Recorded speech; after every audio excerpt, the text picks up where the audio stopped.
Hi everyone, today I'm going to discuss watercolor paper.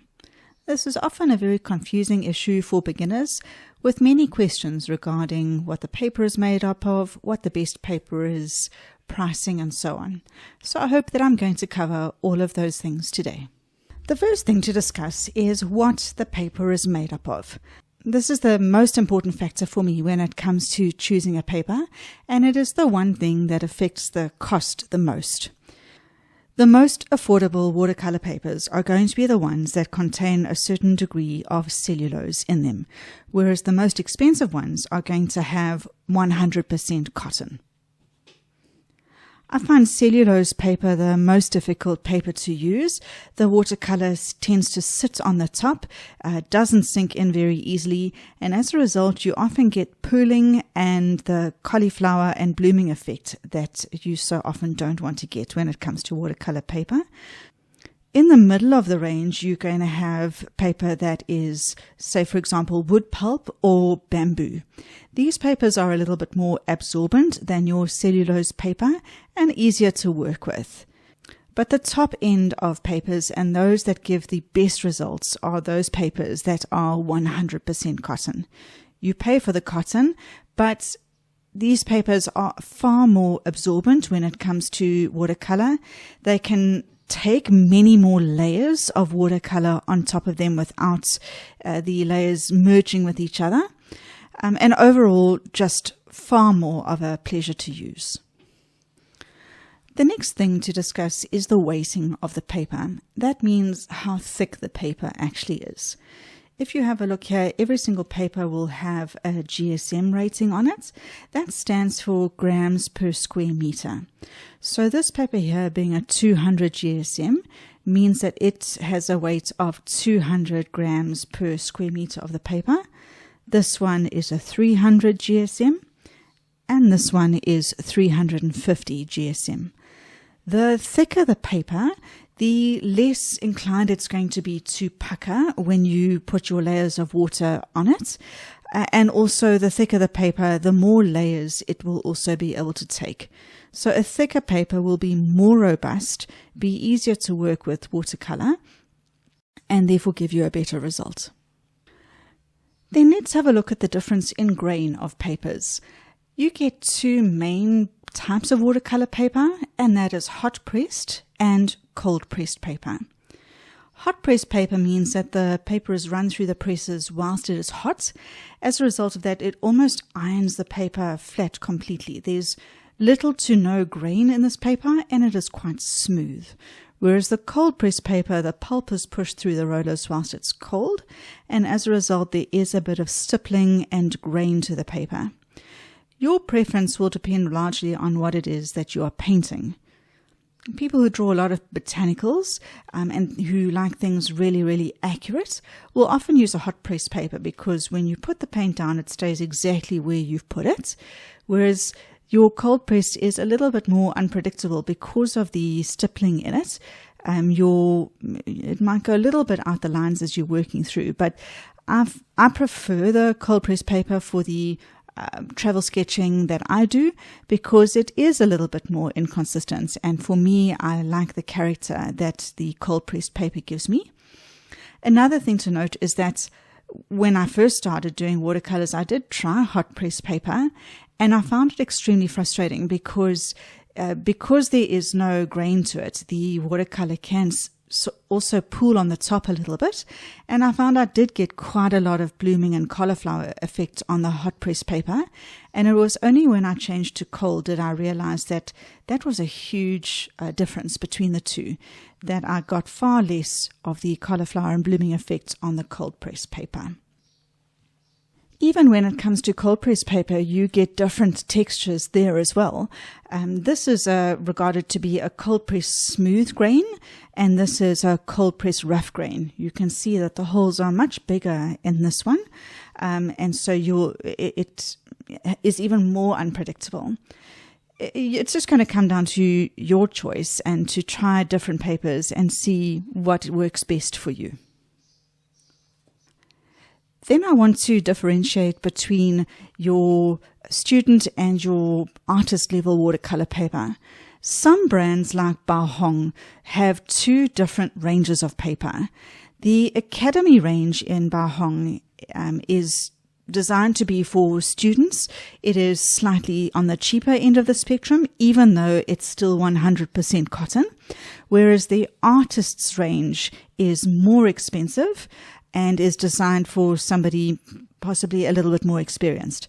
I have to say that I use both of these interchangeably, and both of them are outstanding quality.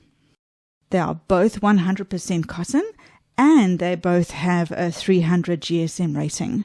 So really, there's not much between these two. And if price is an issue for you and you can afford the Academy one, I would definitely be more than happy with Academy. It's not necessary to go to the artist's one if cost is an issue. Within the Baohong range, though, the green color is what is for the cold press range. And then they've got an orangey color for the hot press range. And I think there's a brown one that is the rough paper. So the colors also indicate the different ranges that you are dealing with. Next, I'd like to discuss the different formats that your watercolor paper comes in. You can get watercolor paper in a book, in a block, and as loose sheets. This top example is a Baohong travel sketchbook. So it's got the same cold press paper in as the block, but it's bound as a book. So these are great if you are doing traveling or you want to keep all of your sketches together. It contains the same paper, but it's just bound in a book.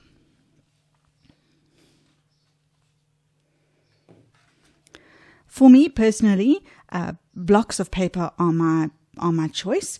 These are extremely convenient. It keeps your paper nice and safe when you are not sketching and the pieces don't get crumpled or damaged. So on any particular block, there will be normally 20 sheets of the paper inside, and you can do your painting on the block. The watercolor never filters through to the layer below, so you don't have to worry about that.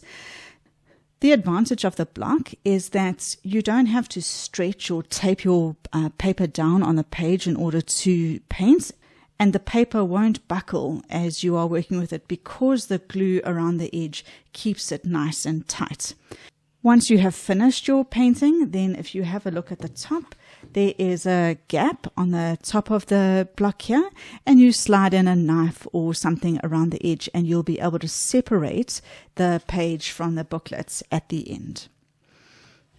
Some people will remove the sheets off the block before they paint, but that kind of defeats the object and the advantage of having the block sealed whilst you are busy painting on it. And then lastly, you can work with your paper in loose sheets. This, I've taken a larger sheet of watercolor paper and cut it up into smaller pieces. That can work out cost effective if you do that. But if I were going to paint on this, I would tape it down first so that the watercolor paper doesn't buckle as I work with it.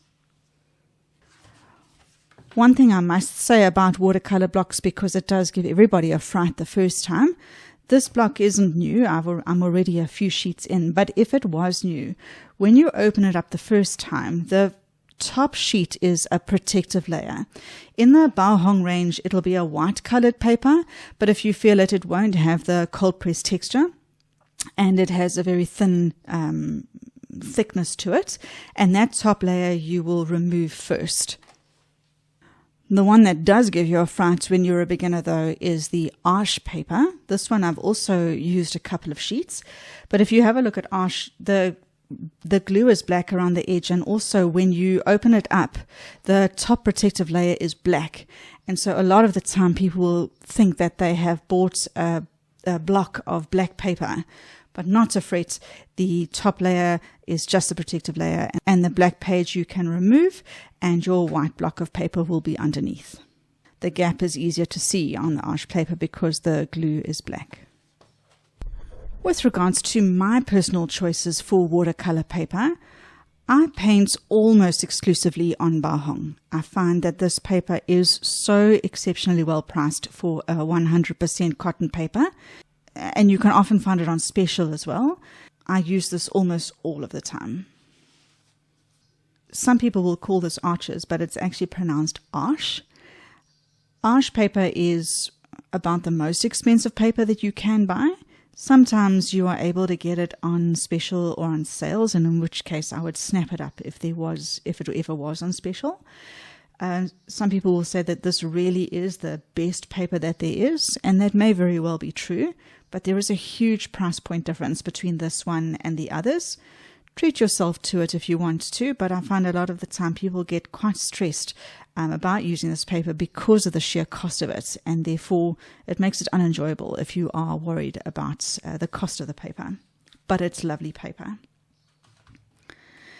Leyton is another brand that I find is extremely cost effective. It's also 100% cotton, and it is thicker than the others in that it is 350 GSM, so it is thicker.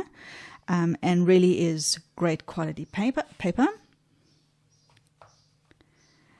Bockingford paper for me is also another paper that is quite expensive. It's got quite a different grain. It's a much rougher grain than the other cotton papers that I've got, but it is really fun to work with, and is also a really good quality paper. So I would be happy with any of these any day of the week. They're all great quality 100% cotton papers, but Baohong is definitely my top choice. So another tip that I'd like to give you with regards to cotton paper, especially if you're using your paper for tutorials, is that you can paint on both sides of cotton paper. This is one side that I did a Paul Clark tutorial on, and on the other side I painted my own painting.